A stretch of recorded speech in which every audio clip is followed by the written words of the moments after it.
Welcome, everybody, to Two Old Men Wearing Blazers. We're going to be discussing sports betting on this show like we do every day. We're going to delve into the UFC with Gianni, an NBA prop with Andy Lang, and a fighting prop. And Art DiCesare is back in full force at the end of the show. This is WagerTalk Today. I'm Lawrence Presman. The other old guy, Teddy Covers. Look at us, dude. Pretty snaz. I wanted to show people that I can dress up. I wear this every day. Blazer and a t-shirt, man. That's my look. Well, I wanted you look like you're going to bar mitzvah. Is that a good thing or a bad thing? It's the type of suit you're in and shirt. Yeah. Man, I just binge watched Full Swing. In 2 days, I watched them all. We'll talk to Andy Lang about that. How are you, Andy? Great. Feeling great. We have an absolutely huge weekend for us, and I think you look great, Prez. I think you should wear that blazer more often. You look very good in it. I do want to just make mention, Andy. It's very important. I'm still wearing my Viore. We're wearing sweatpants.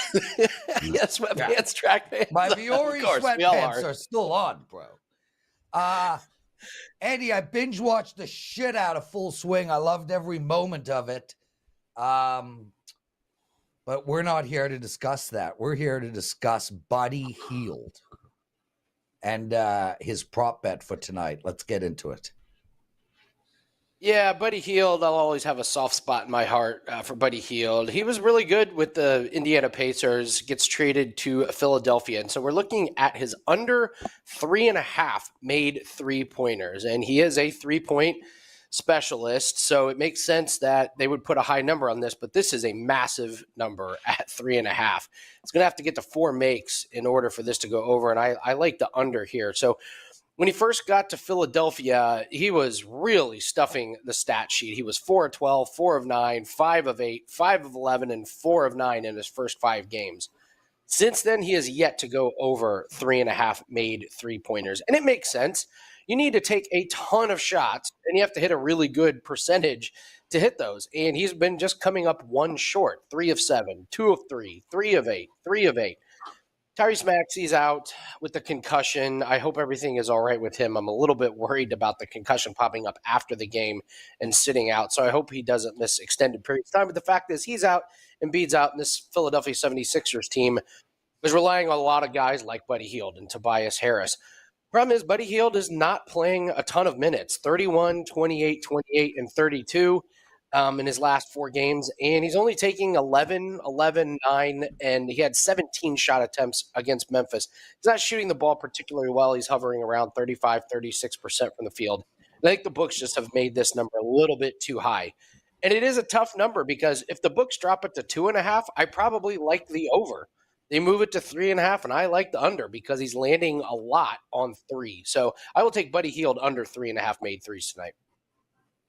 Yeah, you ain't kidding. He landed a lot on 3. 3, 2, 3, 3, 2, 3, 3 his last 7 ball games. So he's been right there since he's gone over 3. Obviously, before that, he'd gone over, I think, 5 straight games.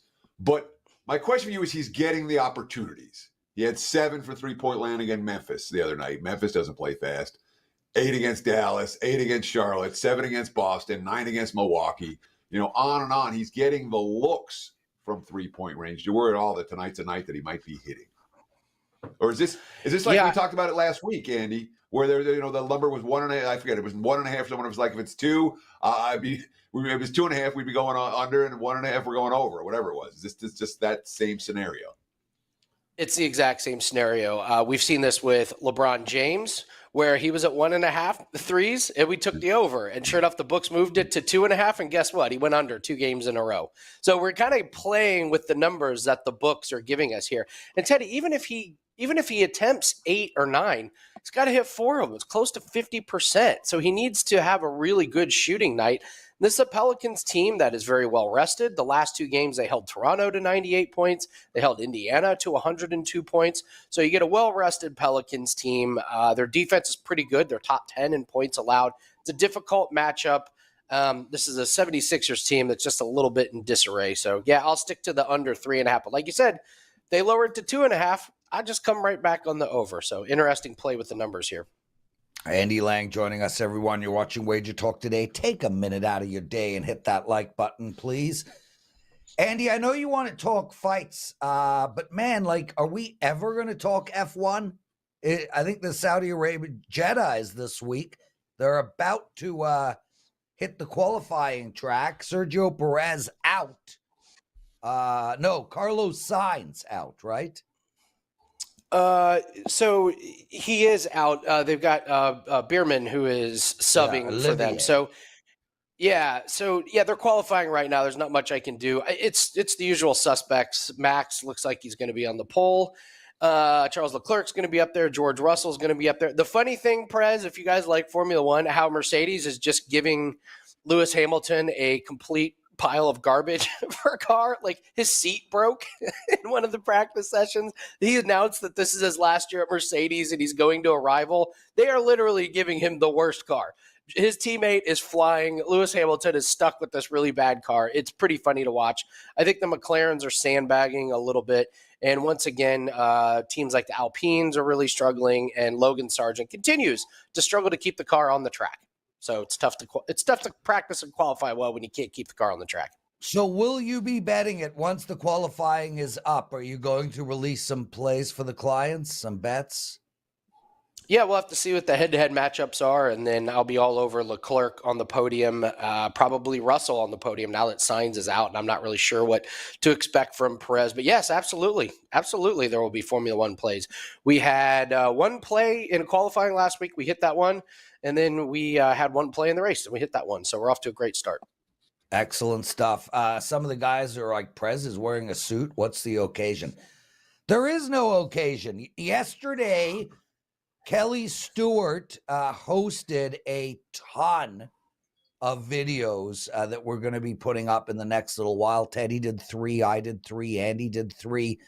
And it's basically betting strategies and thoughts and how to handicap. It's just a bunch of educational, informational stuff.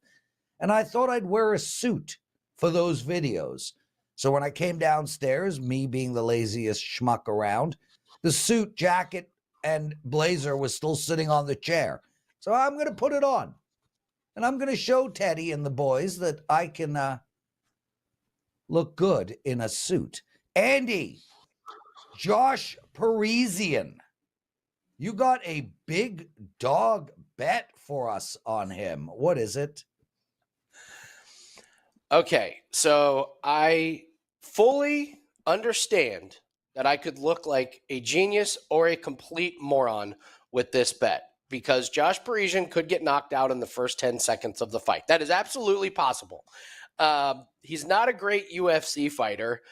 A lot of losses. You could say he might be one of the worst in the division. This guy he's fighting, Rebellis Despine, is a 6'8" monster who comes from a Taekwondo background. He is 4-0. All of his wins are first-round knockout. Here is the problem. He has fought absolutely nobody. Absolutely nobody. His first opponent was 0-0. His opponent lost and never fought again. His second opponent was 0-0, fought, lost, never fought again. His third opponent was 0-0, lost, never fought again. His second opponent was 1-0. He has fought 4 guys with a combined 1 fight on their resume. We have not seen if this guy can handle wrestling. We have not seen this guy face anybody with UFC ability. And Josh Parisian is a horrific striker, but he can wrestle. This would not surprise me at all if Josh Parisian weathers the early storm, wrestles Despine to the ground, and all of a sudden is on top, beating up a guy who has no idea how to wrestle at the UFC level. This fight is minus 315 to go under 1.5 rounds. So we know it's going to be a quick fight. Don't blink. But you're getting plus 370 on a UFC fighter going up against a guy who we have not seen fight anybody with a lick of wrestling ability. I think there's value on Josh Parisian. Everyone expects Rebellis to come out and knock out Parisian, which could very well happen. But I will sprinkle the plus 370 on Josh Parisian to win by knockout or submission, as I do not believe Rebellis is going to be able to fend off the wrestling and the takedowns. And once it gets on the ground, it's Parisian all day. So I'm seeing plus 270, plus 280 if you want Parisian just to win. You want him to win inside the distance, and you're getting a boost off of that. The plus 270 becomes plus 370. But is that a scenario where the only way he can win is if it doesn't go the distance? Or is there a reasonable to think that maybe you just take him to win as opposed to ask him to win not by decision? I don't see how this fight makes it to the third round, let alone the distance. This guy's cardio is probably non-existent. He's 6'8" and just loaded with muscle. He's going to tire out. Parisian doesn't have a whole lot of cardio in him anyway. And so Rebellis is going to come out and try and swing hard, and he's going to try and knock him out. And if he doesn't, Parisian will get him to the ground. We will see Rebellis gas out so quick, you won't even know what to do. And once he does, Parisian will land ground and pound. Once again, the fight to not go the distance is like minus 900. So they're telling us that there's no way it's going the distance. I might as well take that extra dollar of value and bump Parisian from plus 270 up to plus 370 to get the finish. Andy Lang, I know you didn't expect to discuss this, but Mike Tyson is fighting Jake Paul on Netflix. I don't know when specifically. July. It's in July, so Mike Tyson has another few months to age. Do you have any early thoughts on this fight? Yeah, don't bet it. It's a circus. It's an exhibition match. Don't bet it. There's no reason to bet it. I mean, like, just because they put on some hokey event doesn't mean you have to bet it. In fact, I would say you're playing with fire if you're betting this one. This is just a promotional thing to sell tickets. Neither one of these guys cares who wins. I would actually say Jake Paul probably cares a little bit more about winning. Jake Paul cares. He wants a boxing career, Andy, and if he loses here, that career is over. I would say it's probably just beginning. The guy is a draw. People are going to buy the pay-per-views. They're going to sell a ton.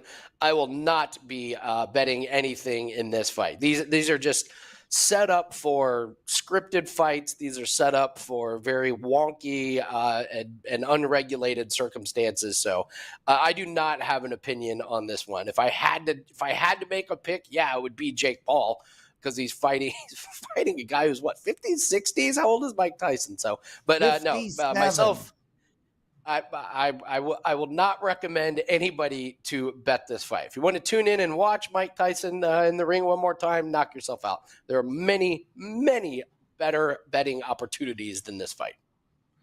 There we go. I love Joe Ranieri's sound effects in our ear. Makes the show so good. So, Andy, we got a promo to give out. You've got 2 5% plays up, one in NBA, one in UFC. Tell us what's going on and give that promo out. Gianni coming up next. Oh, and a drum beat. Jeez. Joe's on fire. Yeah, we have a big couple of days. It just kind of worked out that way. We have my very first 5% NBA play of the season. So that goes up. There's a line that the books are just completely off on. That goes off tonight. We have our 5% UFC play. That goes off tomorrow. We've hit our last two 5% UFC plays over the last 2 weekends. And we have a 4% UFC play. We also have lacrosse plays that are up. It's a monster couple of days. We have a promo code ANDY25, ANDY25.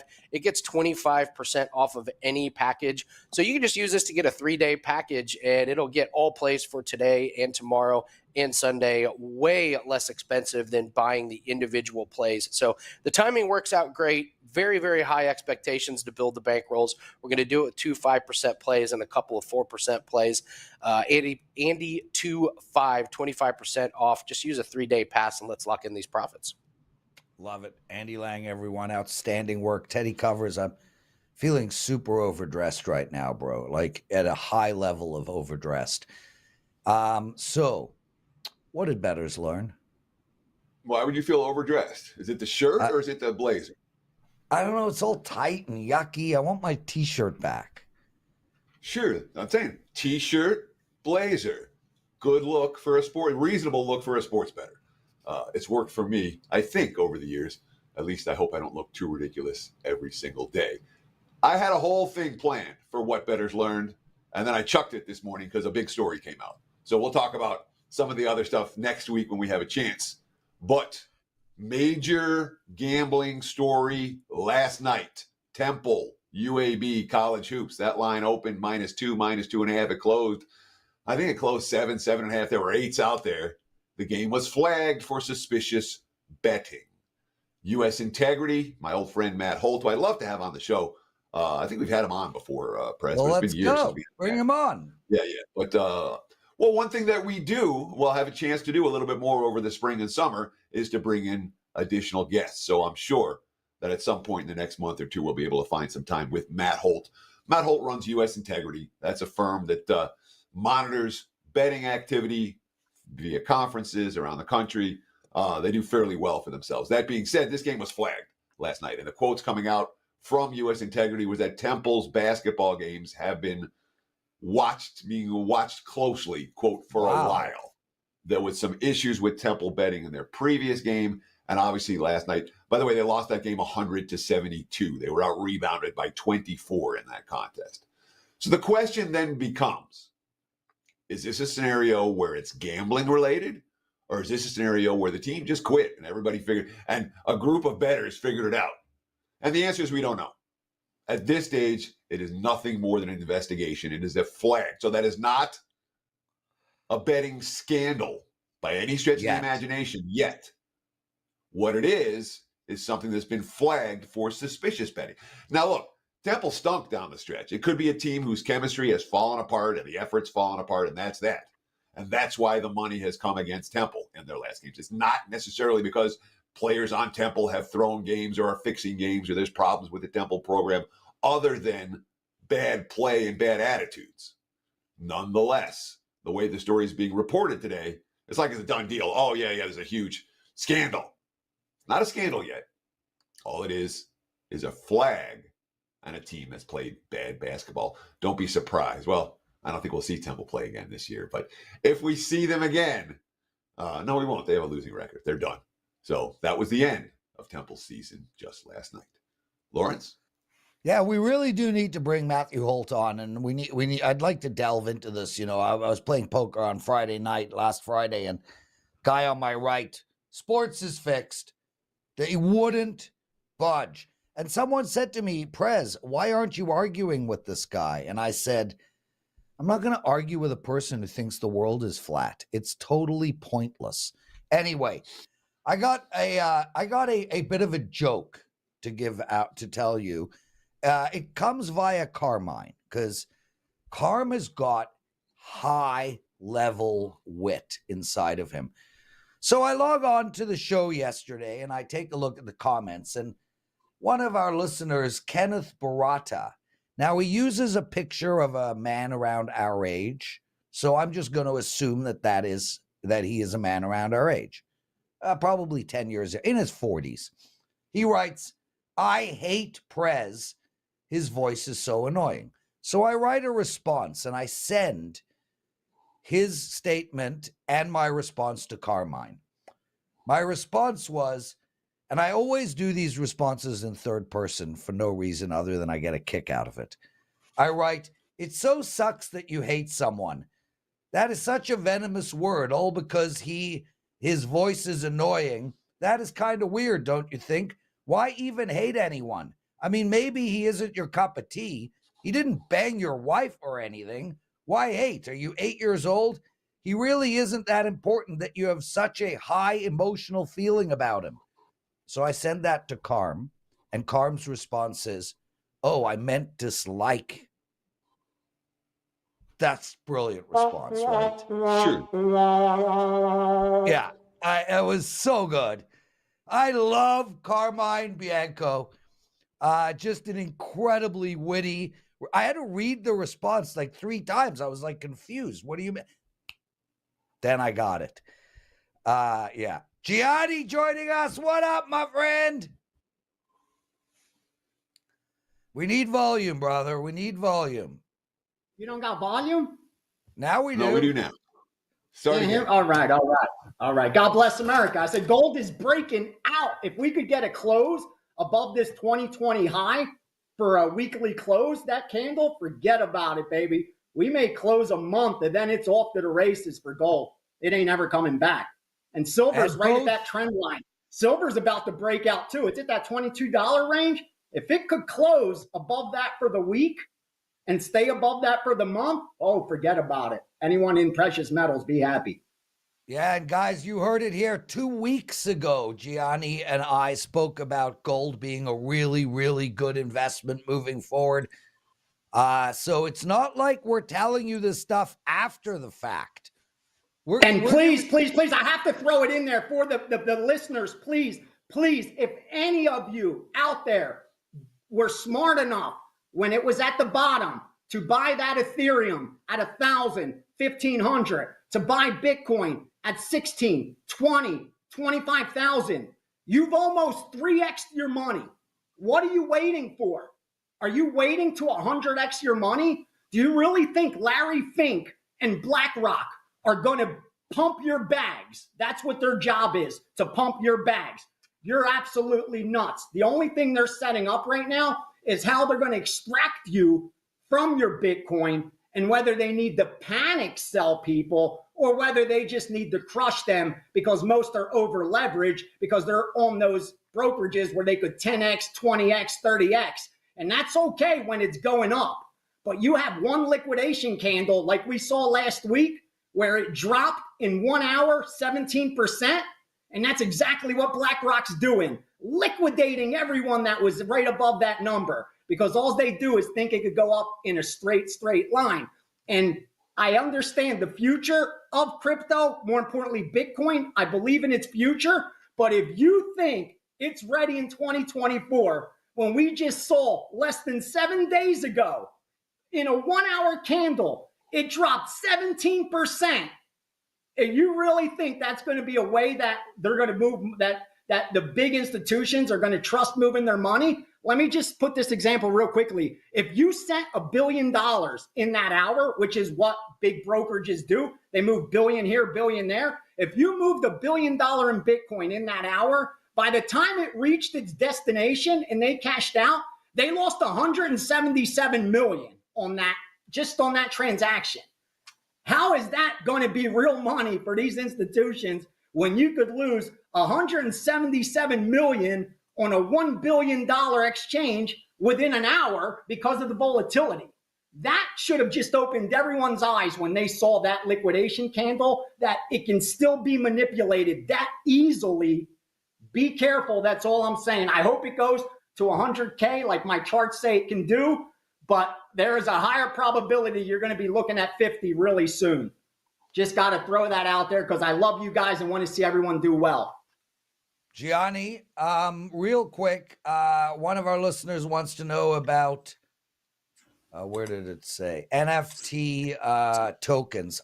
This is an area I don't know anything about. Brad, throw them away. Throw them away. Yeah, stop garbage. All that nonsense.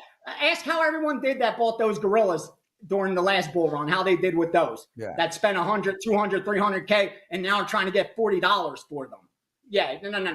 That's, unless you really know what the hell you're doing and you're out ahead of it, good luck. It's almost like winning betting horses if you're not in the jockeys, hanging out with jockeys. Good luck doing that with that kind of hold. It's not going to happen. Same thing with NFTs. That's a market that is so controlled and manipulated, Prez, that all it does is this, unfortunately, it extracts money from unsophisticated investors to the sophisticated investors over and over and over and over again. That's all they are right now. They're a vehicle to extract money from the unsophisticated to the sophisticated. Unless you get really, really lucky, which again, if you're that lucky, play megabucks. What the hell are you buying an NFT for? Teddy? Let's talk some fighting for this weekend. Now let's start. You want to talk about Curtis Blades. What are we going to do with Curtis Blades this weekend? I love this fight, Teddy. He should be a minimum of a minus 150 favorite. And that's if I'm being generous. If I'm saying a fair line, what the books should put out there to balance risk. If we're talking about a true line, then we need to bump that up a little bit more on the Curtis Blades side. I'm usually never a guy that talks styles because to me, it's all about finding inefficiencies in the betting market. But here, everything adds up, meaning strength of schedule, it's not even close. If Blades wasn't coming off a knockout loss, he'd be closer to a 150 favorite, like I said. We already know he's beaten the current champ, so we know what he's capable of. He's fought all the top guys at heavyweight, and more importantly, getting back to styles. For Almeida to win this fight, we know what he does. It's no secret. He only spends about 11% of his minutes, less than that, striking from a distance. So he wants to close distance. He wants to get a hold of you. That's where he's strongest. He wants to take you down, and he wants to control you. Unfortunately, we have a long history of Curtis Blades. I think he's got 15-plus UFC fights. In all those minutes, and he's not a knockout artist, in all those minutes, he's only been controlled for 2% of the times he's been in the octagon. He's one of the best wrestlers ever to cross over to mixed martial arts. If, and I expect Almeida to have trouble getting a takedown, Blades win this fight. Just avoid one big shot early because that's all maybe Almeida has as far as striking goes, and Blades wins this fight convincingly. I love Blades. It's a 4% play for me. I don't go to fives because I don't want people to get crazy and make the mistakes. So as I explained in the steam room, 4 is enough unless we really need to step out a little more. But I love Curtis Blades. I think it's a great spot. Recency bias. Everything adds up, Teddy. It's one of those spots where we have a lot of things working for us. The market, the recency, the matchup, the styles. It just all makes sense for a nice win at minus 110 or better. So is it really like, because you're talking about a scenario where you're seeing a fighter that's an underdog right now that you think should be priced minus 150, which we don't see every day. Yeah. Is the line wrong in your opinion because of the fact that your boy got knocked out in his last fight? Or is there something else that the broader markets are seeing that you don't agree with? Great question. If Curtis Blades wasn't as good of a position as it is, meaning if sharp bettors didn't agree with me, Almeida would be about a 130, 140 favorite right now. And we'd be getting a much better price on Blades because ticket count come Saturday night, it's going to be closer to about 5 or 6 to 1 in favor of Almeida. And the reason's simple. He hasn't lost a single UFC fight since he won in the Contender Series in 2021. So since 2022, he's won 6 straight fights. 3 of his last 4, he's won performance bonuses in. The difference is who he's stepping up against and the style of this opponent. That's the reasoning. But the perception and the market is that Blades is the gatekeeper. Almeida gets the win, and he gets launched into start talking about number 1 contender in title shot. That's exactly what this fight represents. And I just think it's too much too soon for Almeida, who we saw Derek Lewis, of all people, go 5 rounds with him. Derek Lewis lasted 5 rounds after suffering 6 takedowns. So if Almeida couldn't finish Lewis after taking him down 6 times, good luck doing that to Blades. Blades wins this fight convincingly in probably less than 3 rounds, but it really won't matter. If it goes to a decision, it's definitely his fight. But I think he could get the finish. I don't think Almeida's going to have the cardio to go 3 rounds with Blades. Even though he did go 5 with Derek Lewis, Blades will be a different fighter. Gianni, I'm hearing from every pore of your body to bet Curtis Blade. And Joe, if you could just put that picture back up, because I don't want any false advertising to our listeners. Guys, I know when you're looking at that picture, you think Almeida is a beast. I just want you all to know that's my physique photoshopped into the picture. So that's not actually what he looks like. Almeida, that is me. So don't get fooled by those rippling muscles. Okay, just a public announcement. Anyway, Song Yadong. I gotta bet this guy just because his name rhymes so beautifully. Song Yadong? Come on. Oh, yeah. And I love that. I actually took a worse price. I gave him out to my subscribers as a 4% play at even money. And now you could get probably plus 105, even 110 in some spaces. And I'm not surprised because they're betting the name, not the fighters. Here's what I mean. Anyone at home, take the matchup and just cover these two names. Don't look at what the names are. Just look at the data, because here's what the data reflects. The favorite, although he's 8-4, okay, he closed the favorite in every one of his fights of an average price of -420.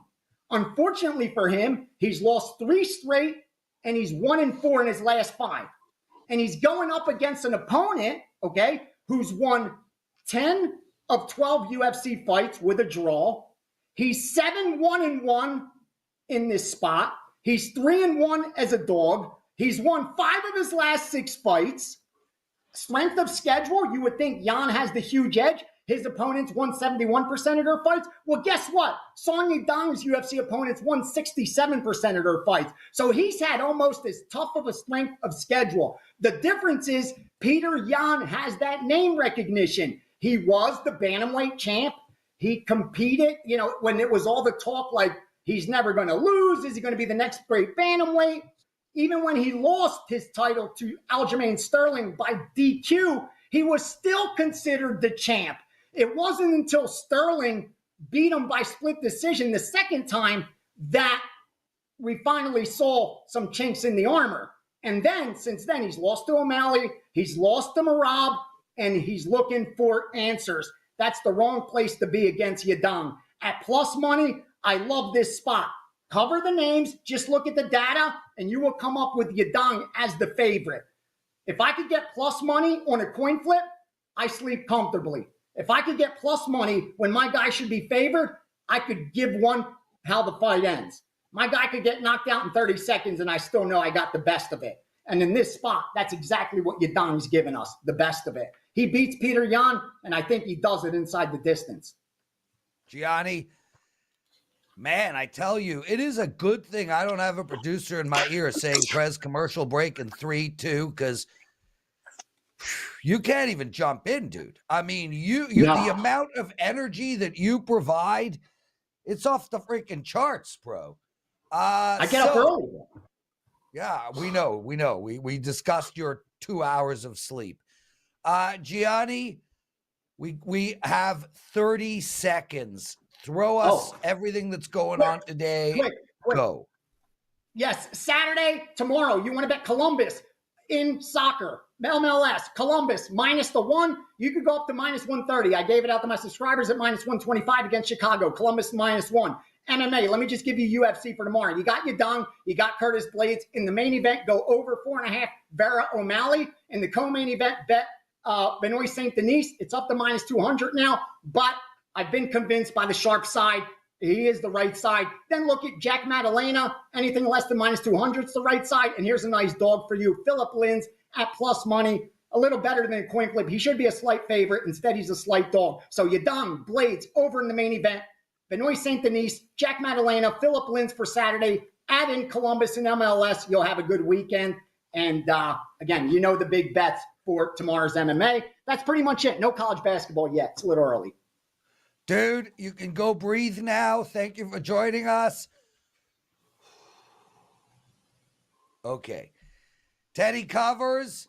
We don't have a lot of time left, my brother, so let's get into your big game breakdown. You did lose yesterday, but you are on a 7 or 8-1 run. What is it, 8-1? Yes. Yeah, we won 8 in a row yesterday. Did not get there with the under in NBA. Today, for the big game breakdown, we're going to talk some college basketball tournament action, West Coast Conference, and of course, this is a client play for me. Unfortunately, the number has moved already. I released it 2. It was 3 when we got on the show. It's 3.5 right now. We're talking, of course, Pepperdine and San Diego right here in Las Vegas, Nevada, the Orleans Arena. And Pepperdine played yesterday. It was about as easy a win as you'll ever see. The game was 56-9 at halftime, 102-43 final. They were plus 24 on the glass. They shot 60%. Obviously, you don't expect that to happen 2 games in a row. That said, Lorenzo Romar's not coming back to Pepperdine. This is a team that didn't play crazy minutes last night. Their stars, Ajay and Porter, both guys can fill it up. Both had 20-plus last night. Nobody played too many minutes. Easy minutes, the ones they did play. So we have a team that could make a little run here, a coach who won't be back next year, a team with some talent, a team who won on this floor yesterday. And here's their opponent, the Toreros. The Toreros, look, they went 17 games this year. They went 7-9 in the West Coast Conference. They couldn't compete with the big boys. They certainly could compete with Pepperdine. They split the 2 meetings this season. But there's certainly an issue when it comes to the type of team that the Toreros have. Steve Lavin, former UCLA head coach, he brought in 9 freshmen this year. So, yeah, there's a handful of veterans. But this is a very young team playing on a neutral floor against an opponent that dominated on this floor last night. The money's pouring in on Pepperdine for a reason. I expect them to win this game by margin. 3% client play for me. The Waves, I laid less than 3.5. That being said, 3.5, the only way I could look for this one. I think Pepperdine wins, and they win comfortably.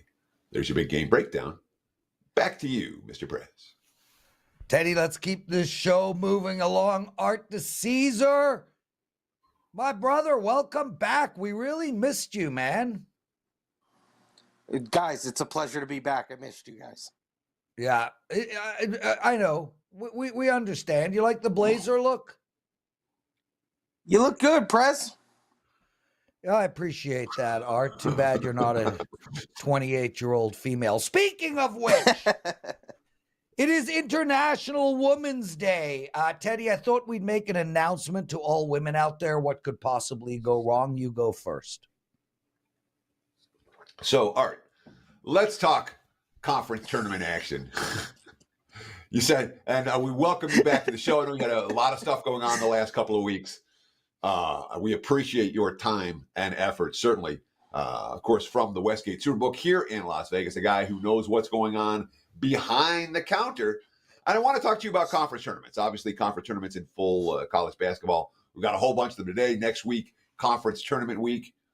Talk about what goes on at the Westgate for conference tournament action. Talk about betting strategies that win. Maybe talk about anything you like on today's card in college. Yeah, Teddy. This is a great couple of weeks. I think this and next week are very underrated. We all get wrapped up in the March Madness aspect, which we love. Those first 4 days are pretty much untouchable as far as sports and gambling goes. But these conference tournament weeks are great too. Obviously, we have a lot of them in town, as you already mentioned. So I think that's a lot of fun. A lot of things go into it. Obviously, you can come in and bet on any of the conference tournaments. We offer odds on all teams available, and that's always a fun thing to see. And that, for us, is always a really sharp market. It's a sharp market in the sense where we always have a couple of bettors that look to come in and pick off numbers and take some shots on some longer shots to win a conference tournament, because there always seems to be upset. There always seems to be bid stealers when it comes to these smaller conferences. So I talked on the show yesterday about betting dogs or betting futures in college basketball conference tournaments and or in the big dance. I talked about how you make more with a rollover method. If you bet a team on the money line and just roll them over from game to game. Do bettors do that, or do bettors just come in and take the conference tournament futures and that's what it is, or odds to win the region and that's that?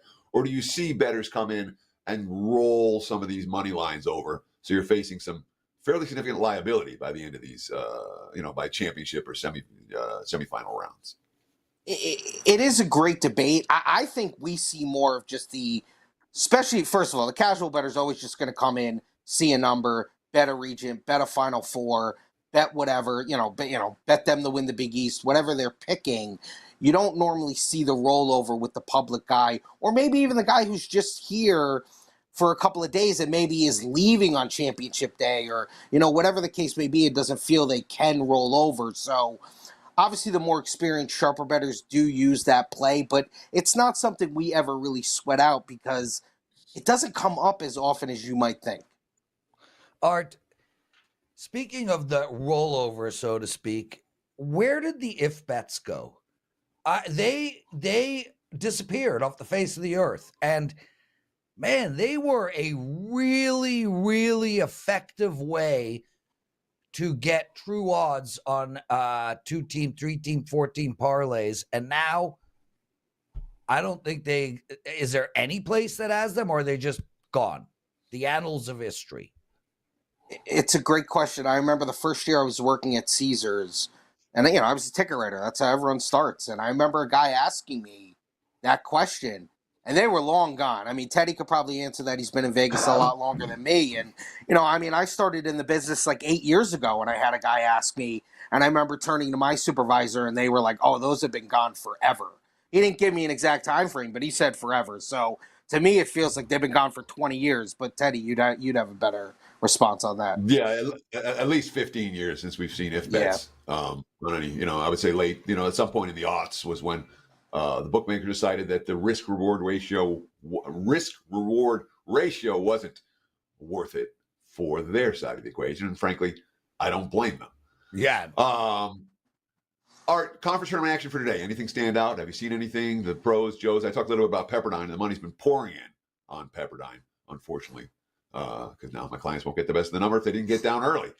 Anything else you're seeing in terms of conference tournament action in college hoops for today? Yeah, absolutely. A bunch of sharp stuff. Missouri Valley tournament, Drake and Evansville. People are taking the under, open 144, hit as low as 142. We've bumped back up a half a point to 142.5. William and Mary laying 4 against North Carolina A&T, now 6. That's all sharp action. And then this isn't a tournament game, but San Diego State playing Boise, laying 6.5, now 8. Obviously, San Diego State takes a lot of love in the market. They're going to, come off that tough game against UNLV, and UNLV is playing a lot better. And I know you had asked me what I like. I'm kind of in your realm of a team that played yesterday, and I like the team, and now they play today, and I like kind of when they get the momentum going in a conference tournament.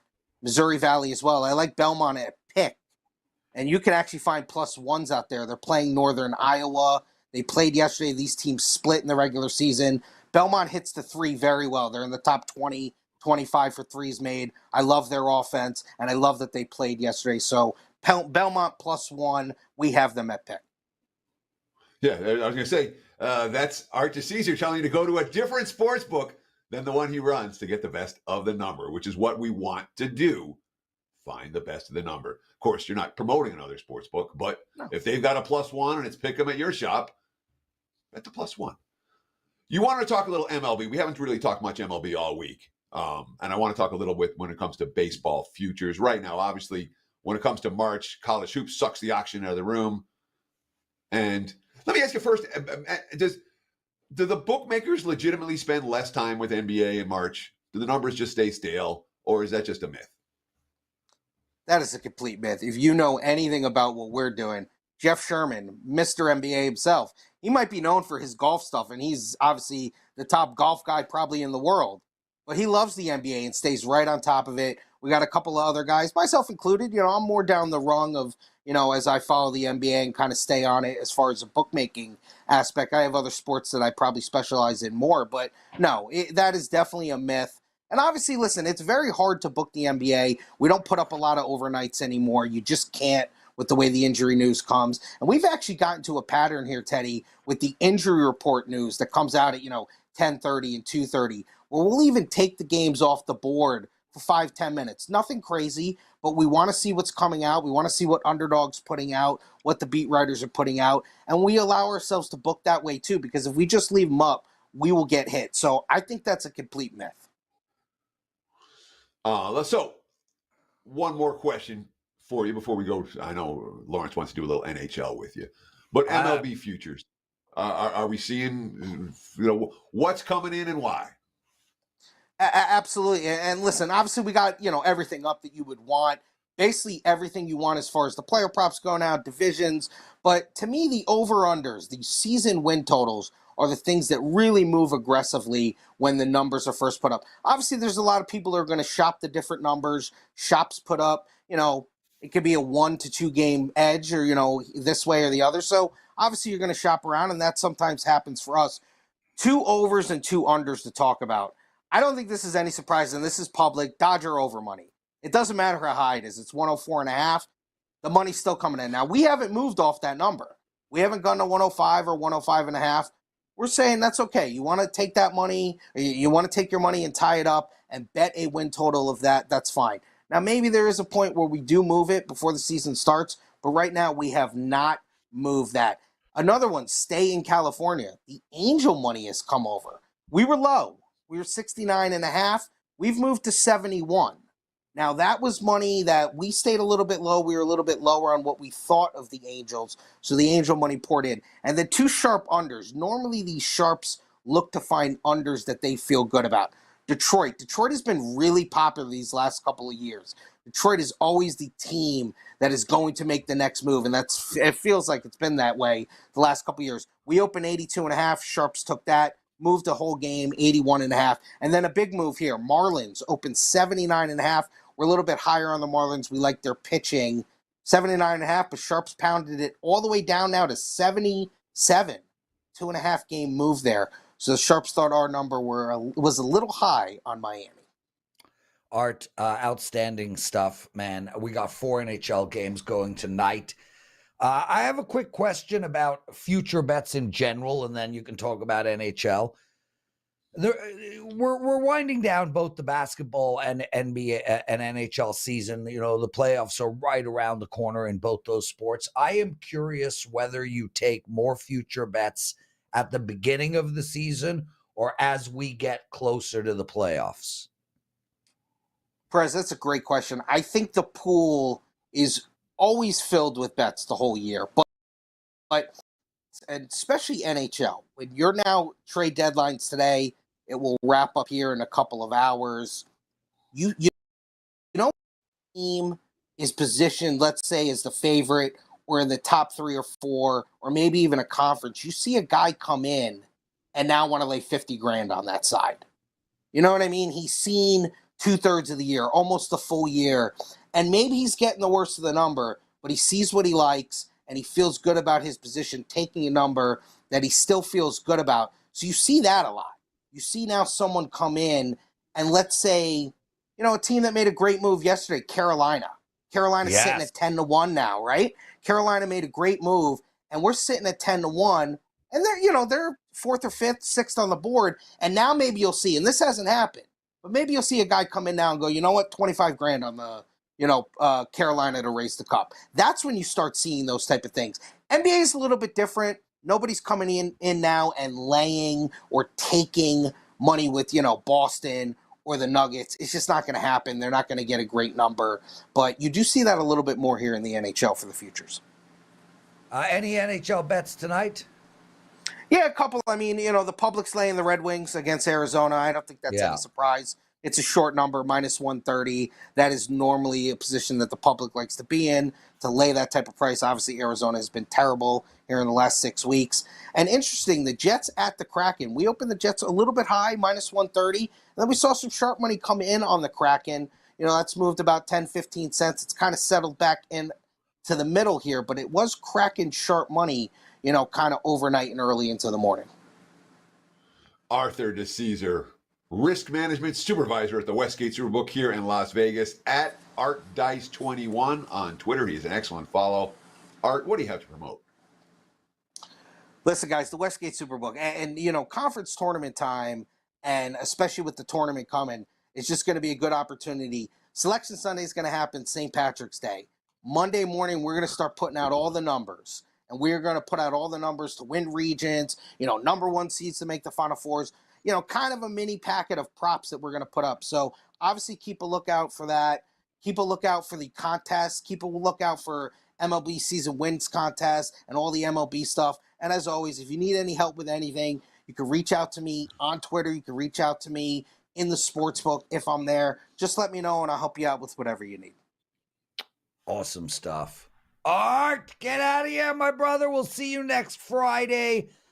Teddy covers. We did not get to 100 likes.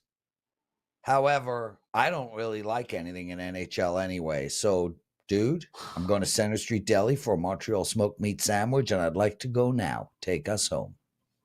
Sure. That's going to wrap it for the week here on WagerTalk Today. We'll do it again next week, each and every weekday, live, 9 a.m. here on the left coast. Noon for you back east. Between now and our next show on Monday, you guys know what to do. Enjoy the games and best of luck with all your wagers.